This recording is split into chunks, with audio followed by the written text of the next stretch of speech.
We move on. The Sunday night game. This one's shaping up to be a beauty. 8:20 p.m. Eastern. Dallas Cowboys 5-1, 2-1 on the road at the Minnesota Vikings 3-3, 2-1 at home.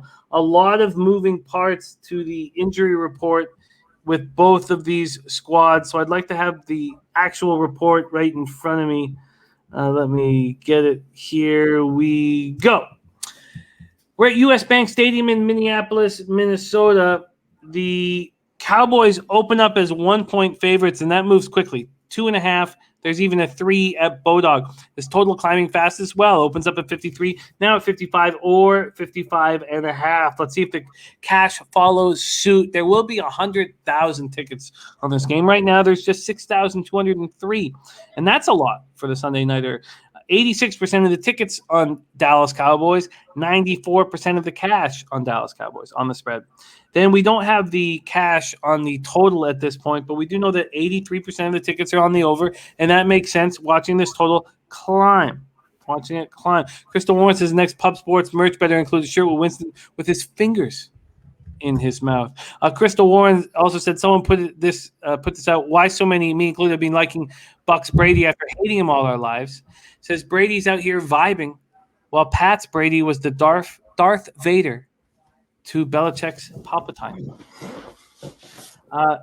Let's go and break this fascinating game down.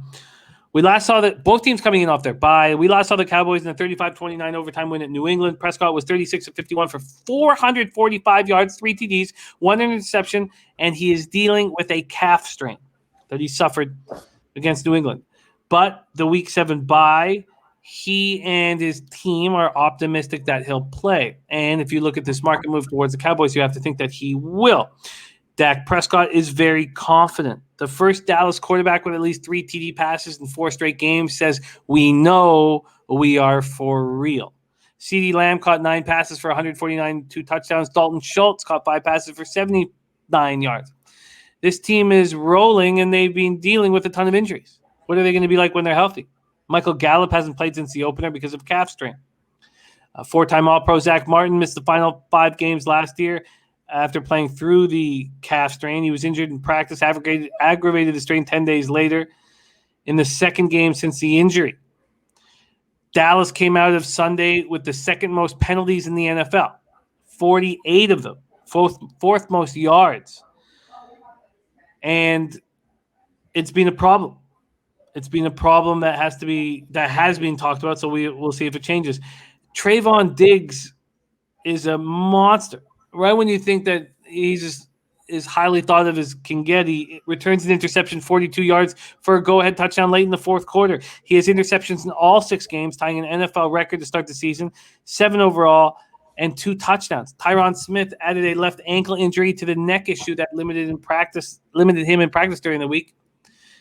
So we'll see if he's good to go right now. We have in their injury report, Urban and Kennedy, defensive end and quarterback, are out. Tristan Hill, defensive tackle, out. Was designated to return, though, from the PUP list on Monday, PUP list. Francis Bernard, linebacker, designated to return as well. Michael Gallup, designated to return. I'm very interested to see what he will do. You'll have Neville Gallimore, defensive tackle, isn't going to be practicing anytime soon, so he's unavailable. And we expect Dak to be good to go. So let's move on to the Minnesota Vikings here.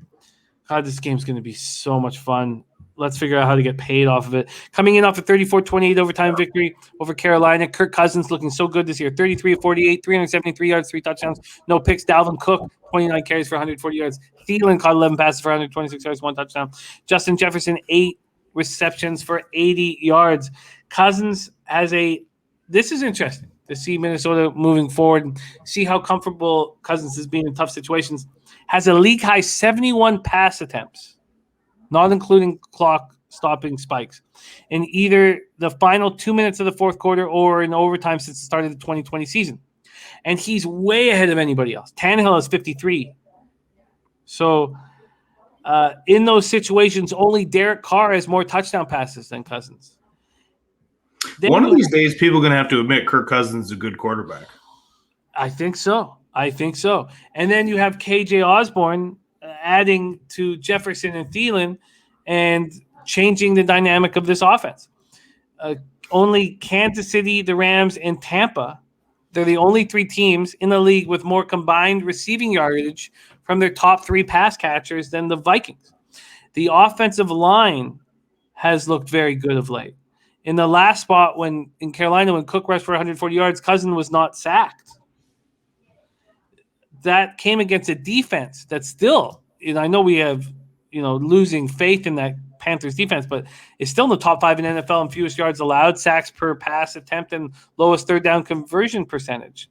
Darisaw made his first career start and took all 89 snaps at Carolina after rotating in with Rashad Hill, and Brian Burns was completely under control. So what are the problems? Is Greg Joseph. Guy can't be trusted. If it comes down to a big kick and Greg Joseph walks out there, you trust him to hit it. And this is a very healthy team coming out of the bye. Patrick Peterson went on injured reserve on Monday after hurting his hamstring in the fourth quarter against the Panthers. Michael Pierce missed his second straight game with an elbow injury. He's on track to be here. Back in the lineup post-bye. This is a very healthy squad. Bebsie, take it away.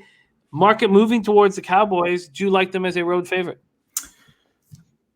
Yeah, I think so, and I think because of what we've known to think of Dallas, because we see it year after year, is we wait for Dallas to implode. We wait for Dallas to shit the bed. They've been the butt of so many jokes since their early to mid 90s dynasty that they had, and with good reason. I mean, being that they're America's team, everybody's always talking about this is our year. They're like the Maple Leafs of the NFL. Like, the fans are just ludicrous. But this Dallas football team, and I was shitting on them early. I'm willing to admit that I was probably wrong with that. This football team is looking good, particularly this offense. They've played through some injuries. They have Mike McCarthy as a coach, and they're doing well. And so I think for a lot of reasons, that's why this spread is as close as it is. And look, I've been an advocate for the Vikings. I think the Vikings are a better team than their 3-3 record suggests. Their kicker being part of that problem. So I think I would have to back the Cowboys if I had to make a play in this. But look, the Vikings are more than capable of keeping it close. And Kirk Cousins, I've said this on the show before. If he wasn't such a dork, people would talk about him differently, because he just consistently does well. He consistently ends up, on the leaderboard for yards and touchdowns, and he just does well, and people just find reasons to shit on him, which there are some, but he doesn't deserve the disrespect he has. So, look, I lean Dallas. I want to take Dallas here, but I think Minnesota could very well upset them. I lean towards this over. Even at 55, it's a big number. I still think neither of these defenses are capable of shutting down the other team's offense. And that's why this total is being hammered. It's now at 55. I wonder if there's still value at 55.